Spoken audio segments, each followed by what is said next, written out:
ngize inkingi 12 z'urubanza. Iya mbere, guhindurira benshi ku bukiranutsi. Iya kabiri, gusangiza ubutunzi bwawe na rubanda, kubagirira impuhwe ukabahaho. Iya gatatu, kubana n'abantu bose amahoro. Iya kane, guhamya. Gatanu, kurenganizwa gukiranuka. Iya gatandatu, gushobora kwitwararika mu madeni. Iya karindwi, gukoresha impano twahawe neza. Iya munane, kwemera guca mu makuba. Iya cenda, ni ukwihanganira ibigeragezo. Iya cumi, ni ukubaha ubuyobozi. Iya 11 ni ukurushanwa nk'uko bikwiye. Iya 12 ni ukukorera abera. Witeka umva gusenga kwanje, gutaka kwanje kukugereho, gusenga kwanje gushima imbere yawe kumubavu, no kumanika amaboko yanje kube nk'igitambo cya nimugoroba. Reka nsuhuze inshuti ya gusenga everyday, nizere ko mumeze neza. Mu busanzwe muri kumwe na Manakiza Edouard, abari mu Rwanda shalom, abari mu Burundi shalom, mu Afrika mwese mwumva ikirundi n'ikinyarwanda n'ikinyamurenge n'ikinyabwisha.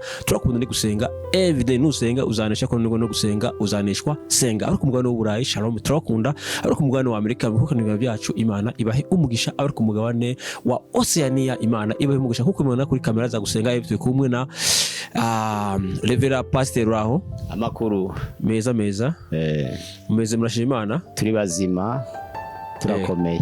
Aha, mwatangira musuhuza abantu? Turabasuhuza bene data, inshuti zacu, abatugana kuri channel ya gusenga everyday buri gihe, abadufasha gusharinga, bagatanga ibiganiro. Imana ibaha umugisha uyu munsi wa none. Turabakiriye rero ku kiganiro tugiye kwamamaza nk'uko bisanzwe. Murakoze. Mana, turagushimiye, turaguhimbajwize neza igitondo ciza care premier uduhaye. Ntabwo ari ku bwacu tukigezemo, ahubwo niweho abishatse kudufite umugambi kubw'uyu murimo wo guhindura amahanga. Ni inshingano ikomeye Yesu Kristo yasigiye abigishwa, yaravuga ngo nahawe ubutware bwose mu ijuru no mu isi, nuko mugende muhindura amahanga yose. None twishize imbere yawe kugira ngo utuyobore muri iki kiganiro kibashe kugera mu mahanga yose, ibihugu bitandukanye ndetse n'imigabane itandukanye, n'abantu batandukanye babashe kubyumva, maze bibashe guhindura imitima ya benshi batarahinduka, kandi n'abakijijwe bazi izina ryawe bafashwe n'ijambo ryawe. Uyu munsi wa none dusaba umugisha wawe kugira ngo Nyagasani imbabazi n'ubuntu bitwomo ku bwa Yesu umucunguzi wacu, amena. Pastor akoze. Reka kandi turabakiriye inshuti zacu za gusenga everyday, tubabwira ngo Imana ibahugisha. Pasiteri hari inyigisho wigeze wigisha ushiramwe akantu uvugamwe ngo hari ingingo ngo 12 ngo zigize urubanza. Pasiteri umunsi twifuje yuko izi ngingo 12 zigize urubanza wazituganiriza. Ese pasiteri, ingingo 12 z'urubanza, iya mbere ni iyihe? Iya mbere ni uguhindura benshi ku bukiranutsi, ukazana benshi kuri Yesu. Iya kabiri? Iya kabiri ni ugusangira ubutunzi bwawe na rubanda. Iya gatatu? Iya gatatu ni ukubana n'abantu bose amahoro. Iya kane? Iya kane ni uguhamya. Ego. Iya gatanu? Iya gatanu ni ukurenganirizwa gukiranuka.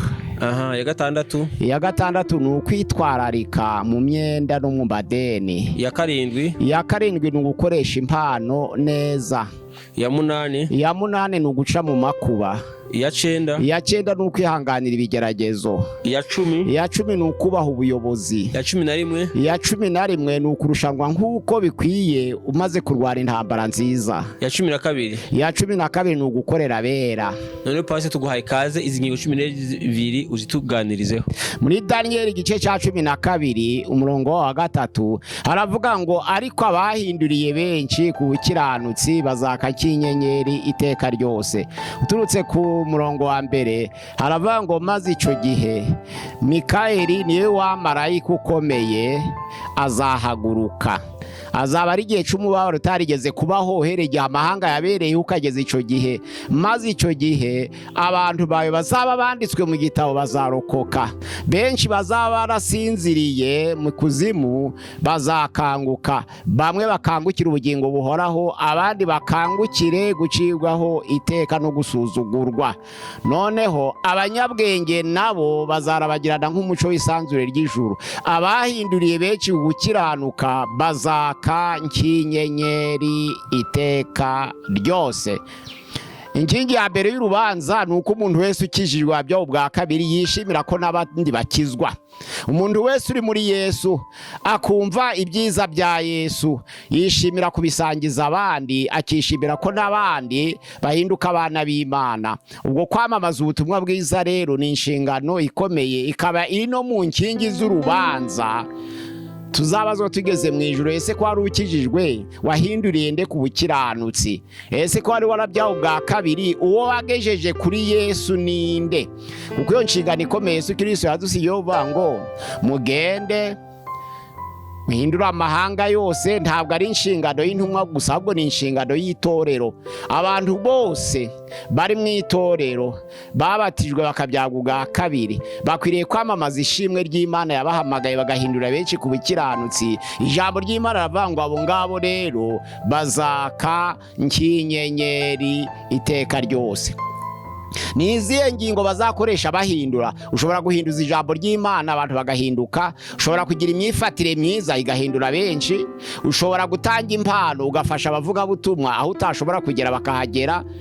Ijambo ry'Imana riravuga ngo wakwamamaza ubutumwa bwiza ukoresha amagambo. Ariko Petero ya mbere igice cyaho cya 2 umurongo wa 12 aravuga ngo mugire ingeso nziza hagati y'abapagani, nubwo bamwe babasebya ko muri abagizi ba nabi, ahubwo bazarushaho gukoreshwa n'ingeso nziza zanyu nta jambo muvuze, kandi bazarushaho guhimbaza Imana kuri wa munsi wo kugendererwa sinyifi. Umuntu agize ingeso nziza akagira imibereho myiza y'abantu bakwiriye kuboneraho intangarugero, nawe aba yamamaje ubutumwa bwiza. Wavuga ijambo ry'Imana abantu bagahinduka. Wagira ingeso nziza abantu bagahinduka. Watanga amafaranga ku bamamaza ubutumwa bwiza nabyo bikagera kuri benshi bagahinduka. Wasengera abavugabutumwa udashoboye kugenda. Ibyo byose ni inzira zo guhindurira abantu bose ku bukiranutsi. Ijambo ry'Imana riravuga ngo abahinduriye benshi ku bukiranutsi bazaka nk'inyenyeri iteka ryose. Ingingo ya kabiri cyangwa se inkingi ya kabiri y'urubanza ni gusangiza ubutunzi na rubanda. Gusangiza ubutunzi bwawe na rubanda bisobanura ngo ibyo wakoreye umugisha Imana yaguhaye ku by'iyi si. Ijambo ry'Imana muri Yohana ya mbere igice cya 3 umurongo wa 17 haravuga ngo ariko umuntu waba ufite ku butunzi bw'iyi si akareba mugenzi we ko akennye akamukingira imbabazi, ese urukundo rw'Imana rwaba muri we rute? Umuntu Imana ikaba yaramuhaye umugisha ku mitungo yo kuri iyi si, akareba mugenzi we ko akennye yamara akamukingira imbabazi. Ijambo ry'Imana riravuga ngo ese urukundo rw'Imana rushobora kugaragarira muri we rute? Yashobora kwamamaza urukundo rw'Imana ate niba yitegereza mugenzi we ntamugirire impuhwe? Muri Luka 18 umurongo wa 18 kugera ku 26 hari umukire w'umutunzi yegereye Yesu aravuga ati mwami ngire nte, mwigisha mwiza ngire nte kugira ngo mbone ubugingo buhoraho? Aravuga tuza amategeko: ntukece, ntugasambane, ntukibe, ntugashinje mugenzi wawe ibinyoma, ube hasa na nyoko. Aravuga ati byose nabyubahirije kuva mu bwana bwanje kugeza uyu munsi wa none. Aramubwira ngo agiye kugenda ngo ave imbere, aramubwira ati garuka nkubwire, fata ubutunzi bwawe ubugabira abakene, ubugurisha amafaranga yagabira abakene, maze uzunkurikire. Ijambo ry'Imana riravuga ngo uko yari afite ubutunzi bwinshi agenda afite agahinda, ntiyabyemera kuko yari azi ko umuruho yanyuzemo kugira ngo akorere ibyo yari afite kubisangiza abandi ari igihombo. Ararakara. Ubwo amaze kurakara aba aratsinzwe. Uwo muntu utashobora gusangiza ubutunzi bwe na rubanda, nawe inkingi ya kabiri ibimunaniye. Ni inkingi ya kabiri y'urubanza. Washobora gusangiza ubutunzi bwawe na rubanda, ntabwo ari ugutanga ubutunzi bwawe ngo ubehe rubanda, oya, ni uguha ubutunzi bwawe rubanda. Ukareba ko mugenzi wawe akennye ntubukingire imbabazi, ukagira icyo umutabaza. Icyo gihe Imana itera vengo ya nkingi ya kabiri yo gusangiza ubutunzi na rubanda yarayubahirije. inkingi ya gatatu ni ukubana n'abantu bose amahoro. Ijambo ry'Imana mu Baheburayo igice cyaho ni icya 12 umurongo wa 14 haravuga ngo mugire umwete wo kubana n'abantu bose amahoro ndetse n'uwo kwezwa, kuko uteje atazabona Imana. Mugire umwete wose wo kubana n'abantu bose amahoro, kuko mugire n'umuhati wo kwezwa, utejiwe ntazabona Imana. Bisobanura ngo kubana n'abantu bose amahoro, bisobanura ngo kubana n'ababyeyi amahoro, kubana n'abaturanye amahoro, kubana n'umuryango amahoro, kubana n'abo ukorana nabo ukaza amahoro, kubana n'abo usengana nabo amahoro, kubana n'abo ucuruzanya nabo amahoro, abo ukorana nabo bose ibyiciro bitandukanye ukabana nabo amahoro, kubana nabo muvukana amahoro, kubana n'umuryango amahoro, kubana ababyeyi bose amahoro, kubana nabo ukorana nabo kukaza amahoro, kubana nabo usengana nabo amahoro, kubana nabo ukorana nabo ku kazi ka leta cyangwa se k'itorero amahoro, kubana nabo ugendana nabo muri bisi amahoro. Abo bose ubana nabo ibyiciro bitandukanye. Ijambo ry'Imana ravuga ngo mugire umwete wo kubana n'abantu bose amahoro n'uwo kwezwa, utejewe ntazabona Imana. Iyo ni inkingi ya gatatu, kubana n'abantu bose amahoro. Nuvuga ngo amahoro muri Yakobo igice cya 3 umurongo wa 18 haravuga ngo imbuto zo gukiranuka zibibwa mu mahoro, ngo kandi zikabibwa na babandi bahesha abandi amahoro. Ese wabona amahoro ute? Kugira ngo ubone amahoro nuko wayifuriza rubanda, nibwo wabasha kuyabona.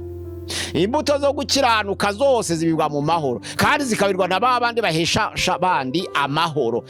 Inzira yo gushaka amahoro ni uguha abandi amahoro, nta yindi, nta zindi formule, nta yindi akrobasi hari. Inzira yo kugera ku mahoro nyayo nuko wayahesha abandi. Nawe udahesheje abandi amahoro nawe ntabwo wazabona amahoro, nabo bandi ntibazabona amahoro. Nutabahesha amahoro ntibazayabona, ariko nawe nutabahesha amahoro ntabwo uzayabona.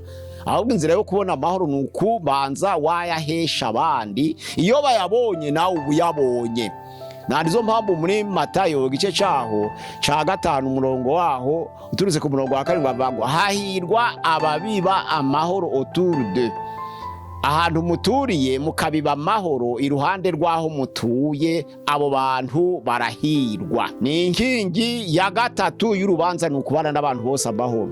Inkingi ya kane y'urubanza ni uguhabya. Muri Matayo igice cyaho ca 10 umurongo wa 31-32 haravuga ngo uzatinya kumpamiriza imbere ya Data mpamya mu bantu. Nuvuga ngo uzatinya kumpamya mu bantu, nanje nzatinya, nzagira isoni ryo kumuhamya imbere ya Data n'imbere y'abamarayika be. Uzatinya kumpamya mu bantu. Ijambo guhamya muri Ibyahishuwe igice cya 1 umurongo waho wa 9 haravuga ngo njyewe Yohana musangiye amakuba n'ubwami no kwihangana biri muri Kristo Yesu, nari mu kirwa c'Ipatimo babora ijambo ry'Imana no guhamya kwa Yesu. Nshaka gusura inyo jambo guhamya ni iki? Guhamya ntabwo ari ukwamamaza Yesu gusa ngo ngo Yesu arakiza, Yesu aratabara, Yesu ni umukiza. Ntabwo ariko guhamya gusa, ibyo ni byiza, nibyo bibanza. Ariko guhamya Yesu ni ukwemera no kubabazwa kubwe, kuko mu Filipi igice cya 1 umurongo wa 29 haravuga ngo kuko tutahawe kwizera gusa, ahubwo twahawe no kubabazwa ku bwa Kristo. Umuntu wabamaza Yesu ariko atiteguye kubabazwa kubwe ntabwo ari mu bahamya. Abahamya ni abantu bamamaza Yesu ngo abantu bamumenye, ariko bikaba biba ngombwa ngo bemere no kubabazwa kubwe, kumubabarizwa. Kuko Petero ya 1 igice cyaho ca 2 umurongo waho wa 21 haravuga ngo kuko yababajwe ubwe akadusigira icyitegererezo ngo natwe tugere ikirenge muke. Ijambo ry'Imana avuga ngo nta caha yakoze, nta n'uburiganya bwabonetse mu kanwa ke. Bisobanura ngo twemere kugera ikirenge mu cya Yesu, kandi twemere kunezerwa. Uturutse ku murongo wa 19 Petero ya 2 ya 1 igice cya 2 umurongo wa 19 havuga ngo ibyiza ni uko umuntu yababazwa bamuhora ubusa, batamuhoye impamvu y'icyaha. Ariko ijambo ry'Imana rivuga ngo mbese nimubabazwa bahoye ibyaha muri abana b'Imana muzashimwa iki? Noneho rero ngo na Kristo niko yababajwe akadusigira icyitegererezo kugira ngo tugere ikirenge muke. Niba uhamya Yesu ukamwamamaza kugira ngo abantu bamukurikire, ariko ukaba utarateguye kwemera kubabazwa kubwe, ntabwo iyo nkingi ya kane y'urubanza wari wayisohoza. Ni ukwihangana rero ukayisohoza, ukamamaza Yesu ariko wakwemera no kuzira ibyo umuvugaho. Inkingi ya gatanu muri Matayo igice cya 5 umurongo wa 10 haravuga ngo hahirwa abarenganirizwa gukiranuka kuko ubwami bwo mu ijuru ari ubwabo. Ukuri kuragora nyine. Kandi Abakorinto ba 2 igice cya 13 umurongo wa 8 haravuga ngo ntaco twakora ngo turwanye ukuri uretse kukurwanirira. Noneho rero hahirwa abarenganirizwa gukiranuka kuko ubwami bwo mu ijuru ari ubwabo. Akavuga ukuri nk'uko biri akabizira. Hahirwa abarenganirizwa gukiranuka kuko ubwami bwo mu ijuru ari ubwabo. Akavuga ukuri akabizira. Kandi na Yesu yabwiye abayuda bari bamaze kumwizera, arababwira ngo nimuguma mu ijambo ryanje muzaba bigishwa banje nyakuri, namwe muzamenya ukuri kandi ukuri niko kuzababatura. Nta kindi kibatura, ni ukuri niko kubatura. Na Yesu Kristo ni inzira n'ukuri n'ubugingo. Nuvuga ngo niba ari inzira n'ukuri n'ubugingo, kandi akavuga ngo ukuri niko kuzababatura, ni Yesu Kristo batura. Nuvuga ngo abantu bose bari mu kuri baba batuwe. Ni inkingi yaho ya gatanu yo kurenganizwa gukiranuka. Iya mbere, kwamamaza ubutumwa bwiza ugahindurira benshi ku bukiranutsi ukabazana kuri Yesu. Iya kabiri ni ugushobora gusangira ubutunzi bwawe Imana yaguhaye na rubanda. Iya gatatu ni ukubana n'abantu bose amahoro. Iya kane ni uguhamya Yesu imbere y'abantu kugira ngo ndazaguhamya imbere y'Imana n'abamarayika be, kuko na hariya mu Byahishuwe 3 umurongo wa 5 haravuga ngo unesha ni uzambikwa imyenda yera. Nanje sinzahanagura izina rye mu gitabo cy'ubugingo, ahubwo nzahamiriza izina rye imbere ya Data n'imbere y'abamarayika be. Bisobanura ngo ni umuntu wo guhamya. Gatanu, hahirwa abarenganirizwa gukiranuka. None inkingi ya gatandatu y'urubanza ivuga iby'amadeni. Luka 6 umurongo wa 34 haravuga ngo nimuguriza abantu mwiteguye ko bazabaguzurira, ntaco muzashima kuko n'abapagane barabikora, n'abakoresha bikoro barabikora, n'abanyamahanga barabikora. Ibigeragezo bikomeye biva mu madeni. Imigani 22 umurongo wa 7 haravuga ngo umukire ategeka umukene, kandi umukene ameze nk'umugaragu w'umukire wamuguje. Nuvuga ngo uguruza ni umugaragu w'umugurije. Umukire ategeka umukene, kandi uguza ahinduka umugaragu w'umugurije. Ni ukuvuga ngo iyo umuntu afite ideni ntagira amahoro, n'iyo umuntu bamufitiye ideni ntabwo agira amahoro. Kandi Satani ategera abantu benshi ku madeni kugira ngo aho wari urabona ubushobozi bwo kwishura, Satani akahafunga kugira ngo kikubere ikigeragezo, ya madeni agushire mu rwobo uzatsindwe n'iyo nkingi y'urubanza. Rero inama kubafata amadeni no kubatanga amadeni. Icambere turavuga kubatanga amadeni. Niba uzi yuko uzatanga ideni bakakwambura ukageragezwa, uzabihagarike. Ariko niwemera gutanga ideni ngo uzamere nkaho umuhaye ku buryo nakwambura, uzabyirengagiza. Kwibagirwa ntuzabyibagirwa, ariko ubyirengagize we kubiha agaciro ngo uravuga ngo kanaka yaranyambuye. Satani rategera ku madeni cyane cyane ku bana b'Imana kugira ngo noneho babonere ahantu abandi, aho abandi bananiwe abonera abakristo kuha aho ngaho, agahafata. Ugafata ideni, umupagani akarifata akishura, ariko umukristo yarifata agashakisha uko azishura bikamunanira. Kubera iki? Satani ari kumusaba. Ni ugusaba kwa Satani. Satani yagusabye, none wafashe ideni uri umurokore, agafunga ahantu warurakura ico kwishura kugira ngo nuja kureba uko urishura bikunanire. Nawe uri muri babandi batukaga Satani, uhinduke muri babandi bo guseba, none uhinduke ubu umuryango wa Satani, kuko umuntu urimo amadeni nawe abahindutse umupagani yatabashe kwishura, cyangwa akaba yararengeje igihe cyo kwishura ntasaba imbabazi, abahindutse umupagani. Biraruhije kugira ngo ushinje icaha umuntu wakugurije, biraruhije.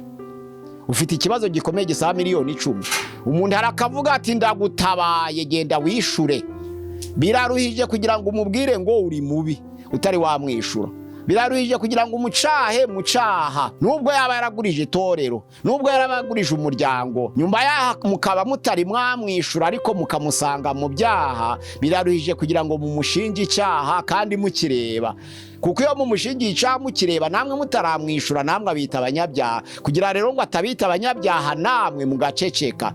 Umuntu uri mu ideni rero ntabwo avuga ukuri, kuko ni imbohe, ni imbata, ntabwo abatuwe, kandi ikintu kibatura ni ukuri.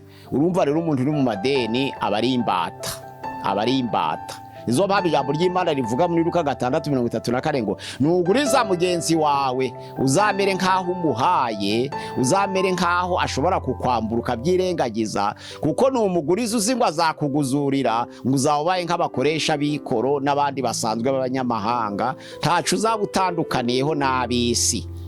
Ni inkingi ya 6 y'urubanza. Inkingi ya 7 y'urubanza ni inkingi impano zitandukanye. Hari impano z'umwuka kandi impano materiyeri zifatika.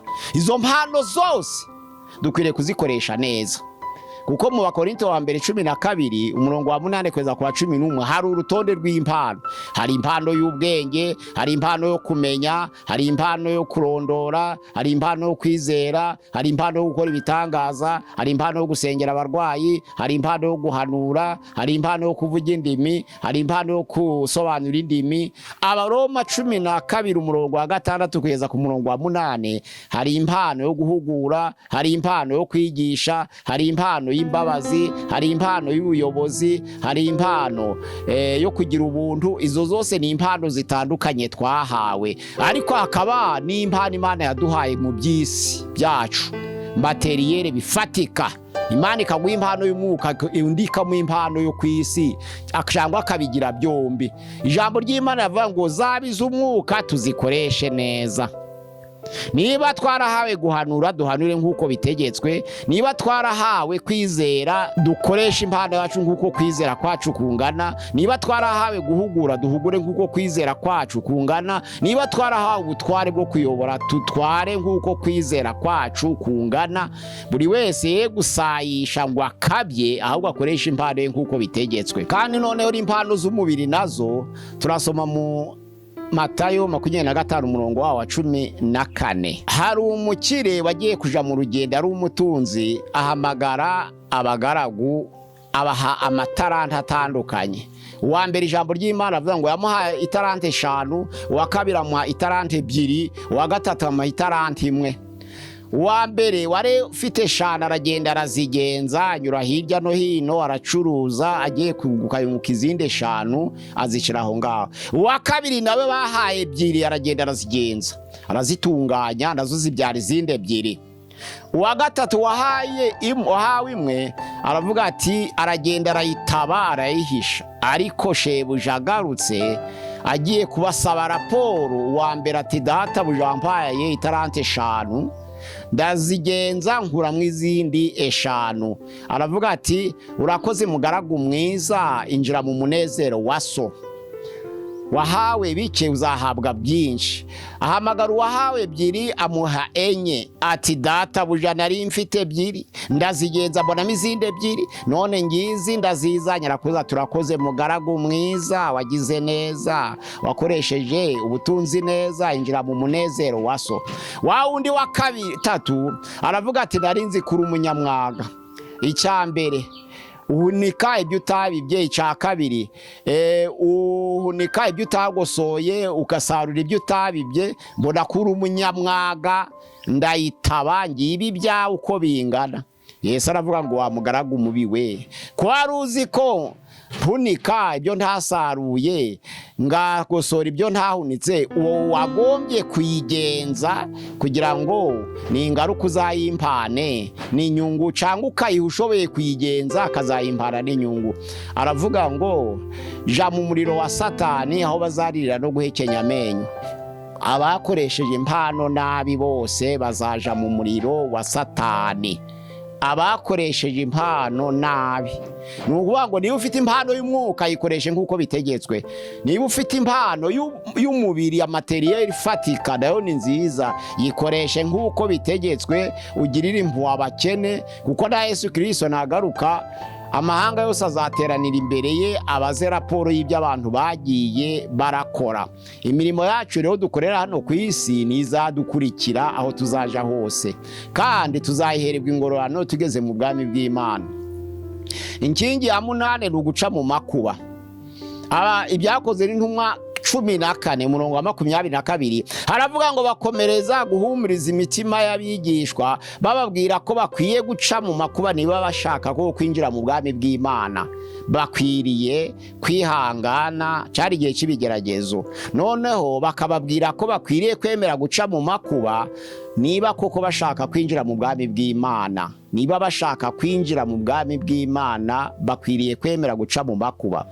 Ibyahishuwe igice cya 7 umurongo wawo 13 haravuga ngo bariya bakuru bambaye ibishura byera ni bande?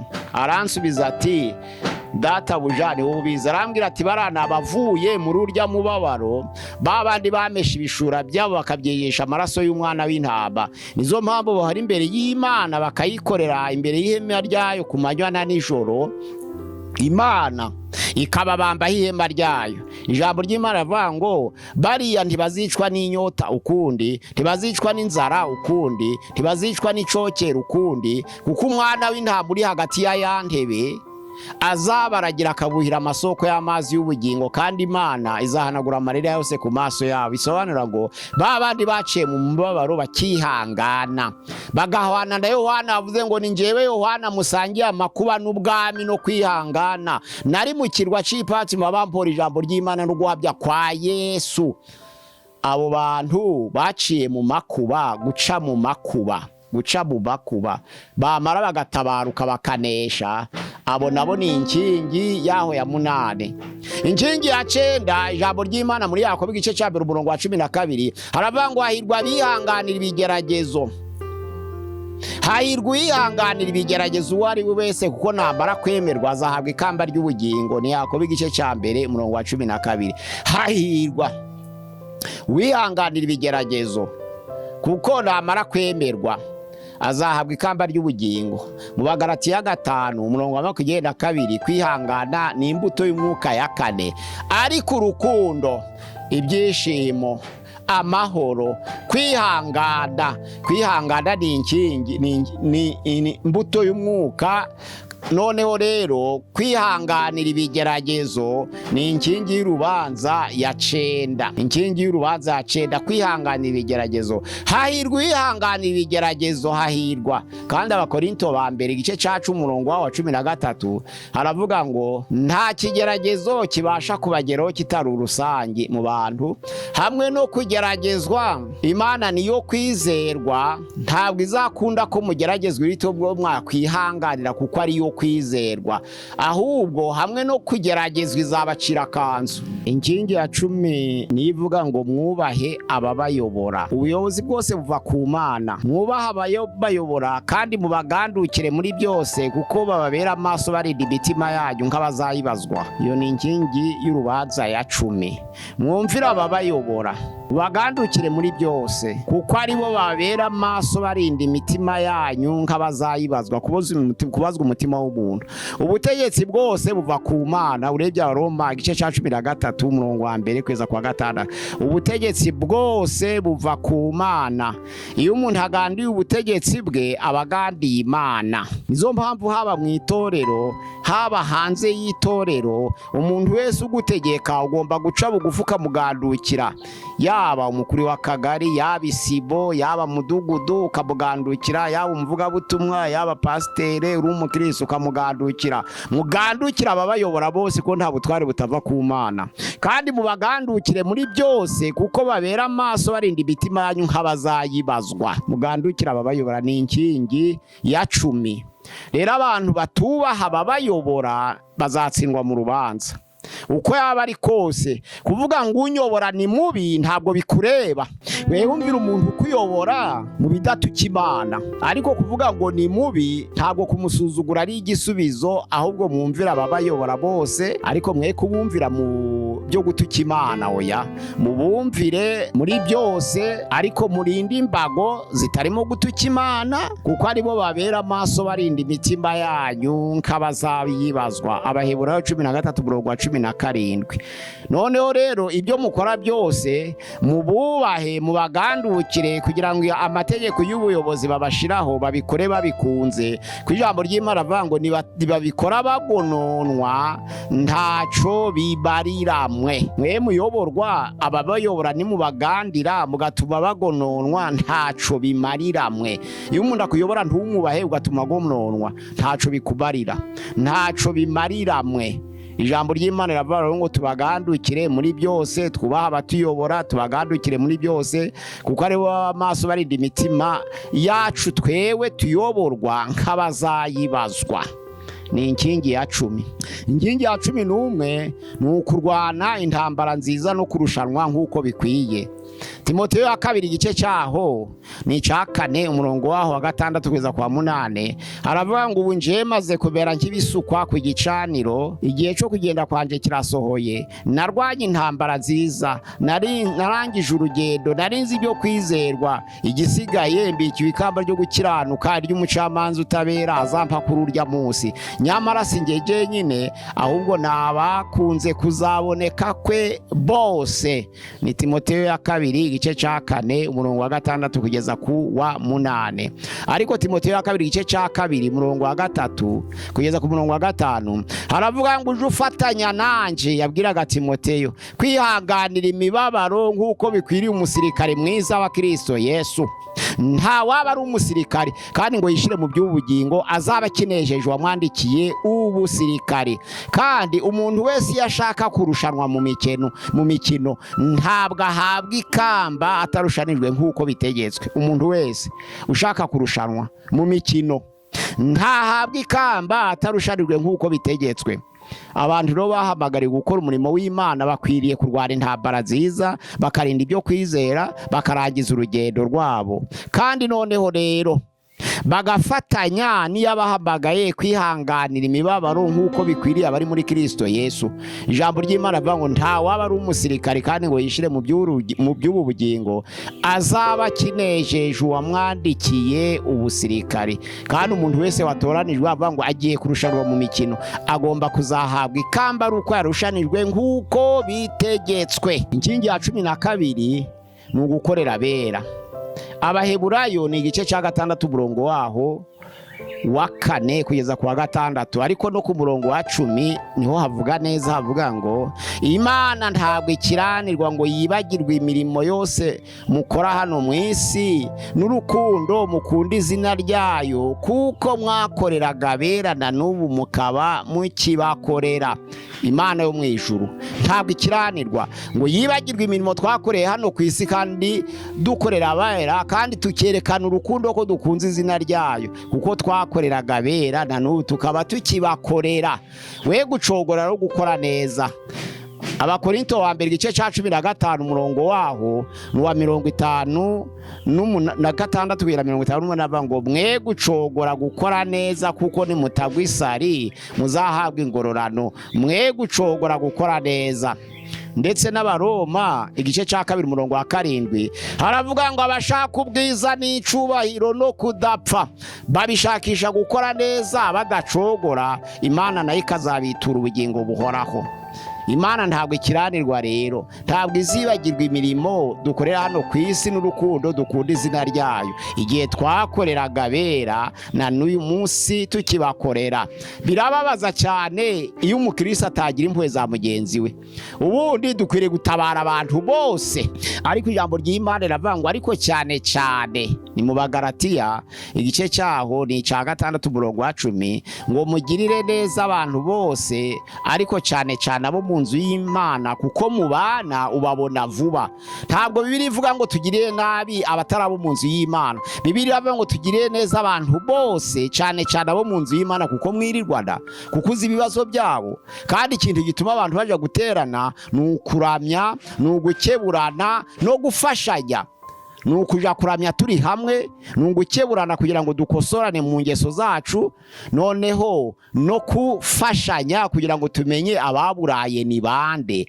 Ntabwo ikijana abantu guterana cy'ingenzi ari ukuja kuririmba, ari ukuja gusoma Bibiliya, ahubwo icy'ingenzi ni ukuramya Imana turi kumwe. Icya kabiri ni ugukeburana, ukabwira mugenzi wawe ngo wifashe nabi nawe akakubwira ngo nawe wifashe nabi. Ubundi niko bisanisha no kwaturirana ibyaha.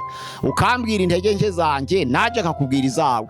Apana kugira ngo nje nkubwire intege zanje zose wicecekere. Oya, mbwira izawe nanjye kubwira izawe, kuko buri wese agira intege nke, ariko tuzibwirane. Nibyo bita kwaturirana. Kwaturirana harugira ngo umuntu agende abwira umuntu ibyaha yakoze birekeraho. Oya, mbwira kimwe nawe umbwira ikindi, nkubwira icya kabiri nawe umbwira icya kabiri, nitumara dusabirane. Niko kwaturirana ibyaha. Kwaturirana ibyaha. Noneho rero guterana kwera ukurabya no gufashanya no gukeburana ntabwo ari ukuririmba gusa, ntabwo ari ukuvuga ijambo ry'Imana gusa, ahubwo ni ukuramya, ni ugukeburana no gufashanya. Buri wese akamenya mugenzi we ko akennye, buri wese akamenya mugenzi we ko ari mu ntege nke, abantu bagafashanya. Ni inkingi ya 12. Ni ukuvuga ngo Imana ntabwo ikiranirwa rero ngo yibagirwe imirimo dukorera hano ku isi n'urukundo twerekana ko dukunze izina ryayo igihe twakoreraga abera. Ukagira imbabazi z'umuntu musengana, ukagira imbabazi z'umuntu muririmbana, ukagira imbabazi z'umuntu mukorana, uwo mwegeranye ukamugirira imbabazi, ntumukingira imbabazi. Ku ijambo ry'Imana bavuga ngo hari abareba bagenzi babo kandi bafite ku mugisha w'isi bakabakingira imbabazi. Abo ngabo rero nabo bazaba batsinzwe ku nkingi ya 12 y'urubanza. Ngize inkingi 12 z'urubanza Imana izashingiraho. Iya mbere, guhindurira benshi ku bukiranutsi. Iya kabiri, gusangiza ubutunzi bwawe na rubanda, atari ukubaha ngo usigariraho. Oya, kubagirira impuhwe ukabahaho. Iya gatatu, kubana n'abantu bose amahoro. Iya kane, guhamya Yesu Kristo imbere y'abantu. Iya gatanu, kurenganizwa gukiranuka. Iya gatandatu, gushobora kwitwararika mu madeni. Iya karindwi, gukoresha impano twahawe neza. Iya munane, kwemera guca mu makuba ukihangana. Iya 9, ni ukwihanganira ibigeragezo. Iya 10, ni ukubaha ubuyobozi. Iya 11, ni ukurushanwa nk'uko bikwiye. Iya 12, ni ukukorera abera. Imana yacu ihabwa icubahiro kugira ngo twuzuze izo nkingi uko ari 12 zizaduhesha umugisha, kandi zizaduhesha amakamba tugeze mu bwami bw'Imana.